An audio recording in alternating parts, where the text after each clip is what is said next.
Bincangan kita tadi saya sampaikan mengenai performa, kemudian kondisi kualitas pembiayaan. Ini kalau kita bisa detailkan, breakdown-kan Pak Yoyo, sektor-sektor yang menjadi fokus penyaluran pembiayaan mega syariah di sepanjang 2020 kemarin seperti apa dan nanti proyeksinya seperti apa untuk 2021 ini? Ya, kalau bicara past performance, sektor-sektor yang kita masuki di sisi pembiayaan, itu memang yang pertama tentu kita banyak masuk di jasa pendidikan. Jadi kita masuk ke universitas, ke sekolah. Dalam hal ini kita juga salah satunya bekerja sama dengan beberapa organisasi besar seperti Muhammadiyah, NU. Ini juga kita mengelola beberapa sekolahnya, universitas. Terus kemudian ini kita ada sekitar 29% Mas Erwin di jasa pendidikan. Kemudian ada di industri pengolahan, seperti makanan dan yang lain-lain yang memang fit dalam situasi pandemi seperti ini kurang lebih ada sekitar 19%. Kemudian di infrastruktur kita tetap juga main di sisi konstruksi, itu ada sekitar 18%. Kemudian ada beberapa lainnya itu di industri pertambangan dan penggalian, kemudian juga di sektor perantara atau intermediasi daripada keuangan, dan juga salah satunya juga di sektor kesehatan, Mas Erwin. Ini kita fokus untuk melakukan pengembangan di industri kesehatan di beberapa rumah sakit. Kita juga bermitra dengan mereka untuk membantu mereka untuk mengakselerasi bisnisnya. Kira-kira gambaran besarnya seperti itu, industri-industri yang kita. Dan ke depan, saya rasa kita masih tetap fokus kepada kita di segmen besarnya memang kita masih main di sisi retail dan di sisi komersial. Di sisi retailnya ini memang lebih banyak kita untuk pengelolaan outsourcing kita untuk mengakselerasi mendapatkan bisnis-bisnis retail untuk mendapatkan dana-dana murah. Dan ini kita memang masih banyak main di retail, kita creating untuk berbagai produk yang memang mendukung untuk kepentingan retail, dan di sektor financing di retail kita akan main lebih banyak di sektor consumer. Kemudian di sisi komersialnya tentunya ini nanti kita banyak bermain di business banking dan di sisi korporasi yang industrinya salah satunya adalah tetap kita akan fokus ke jasa pendidikan dan juga ke rumah sakit, dan yang pasti kita masuk kepada industri-industri yang memiliki ketahanan terhadap situasi pandemi ya, Mas Erwin. Ya. Jadi kita pastikan untuk menjaga kualitas kolektibilitas 2 ataupun NPF kita itu tidak tergerus karena hal-hal yang tidak diinginkan. Baik. Pak Yoyo, sekarang kita masuki 2021. Singkat saja, pertama mungkin bisa disampaikan update kinerja di kuartal 1 2021, sekaligus proyeksi kinerja di sepanjang semester 1 2021 ini. Iya, alhamdulillah kinerja kita di sepanjang 2021 ini juga terus mengalami pertumbuhan yang cukup baik saya kira. Yang pertama kalau kita bicara aset, sampai dengan posisi Juni 2001 kita sudah tumbuh secara year to date itu sekitar 11,22%. Kita sudah tumbuh menjadi 17,9 triliun. Kemudian dari sisi financing ataupun pembiayaan kita sudah tumbuh seperti yang saya sampaikan tadi di awal, itu kurang lebih sekitar 14,3%. Kita year to date kita sekarang sudah tumbuh menjadi 5,65 triliun di posisi Juni 2021. Kemudian di funding di DPK ini kita tetap akan terus memperkuat likuiditas kita. Kita sepanjang dari awal tahun 2001 sampai Juni 2021 itu kita sudah tumbuh 29,64%, menjadi sekitar 9,9 triliun. Kemudian income kita, PBT kita, profit before tax kita sudah bukukan sampai di Juni sekitar 292,6 miliar.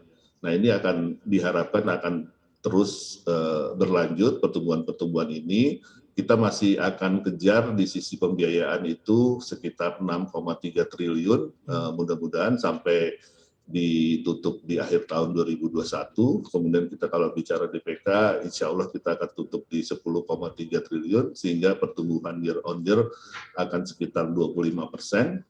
Kemudian income kita harapkan bisa tutup di sekitar 415 miliar, sehingga pertumbuhan year on year sekitar 139%, Mas Erwin. Baik, lengkap sekali keterangan dari Anda, Pak Yoyo. Terus, Baik, silakan dilanjutkan. ya, insya Allah akan terus positif di semua indikator-indikator keuangan yang kita lakukan. Dari semua target dan strategi bisnis yang sudah ditetapkan untuk 2021 tadi, adakah ini rencana ekspansi, kemudian aksi-aksi korporasi yang bisa kita nantikan? Ini termasuk penambahan modal jika ada dari Bank Mega Syariah. Ya, untuk saat ini terkait penambahan modal, ini memang saat ini kita masih menggunakan metode organik dalam meningkatkan sistem permodalan kita, di mana konversi daripada laba berjalan itu menjadi salah satu tambahan modal.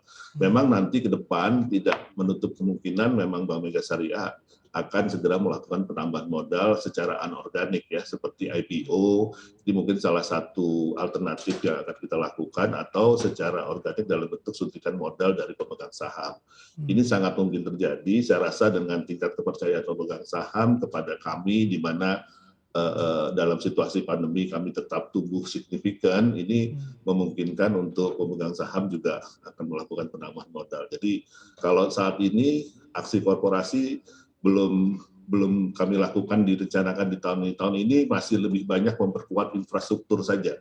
Baik. Jadi lebih memperkuat infrastruktur untuk mendukung segala bisnis yang kita lakukan.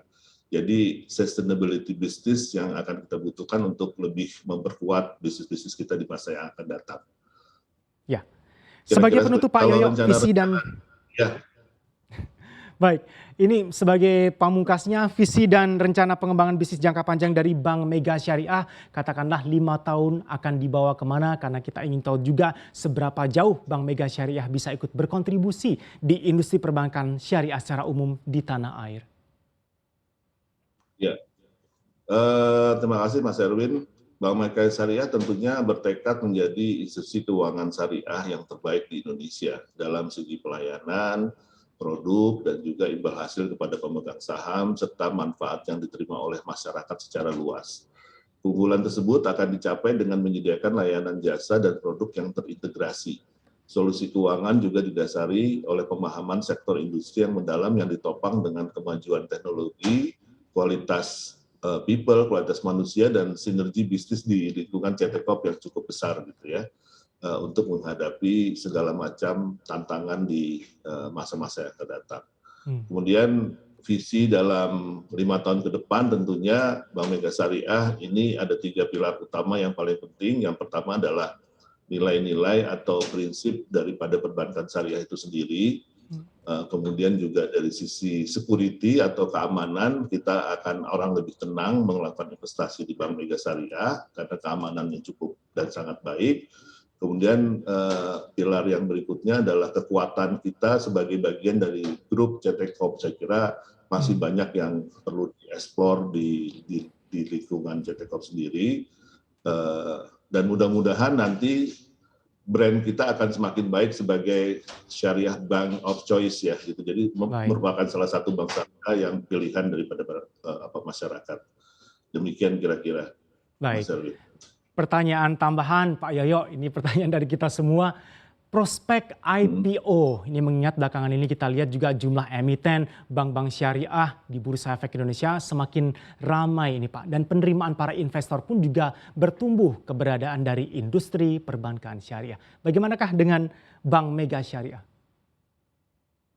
Ya, salah satu yang mendukung nantinya kita akan melaksanakan IPO tentunya adalah kekuatan daripada infrastruktur yang saat ini kita bangun. Salah satunya adalah transformasi digital yang ini akan kita perkuat dengan konsep digitalisasi hampir di semua proses yang akan kita lakukan. Ini tentunya akan membawa Bank Mega Syariah pada saat IPO ini nanti akan lebih baik gitu ya.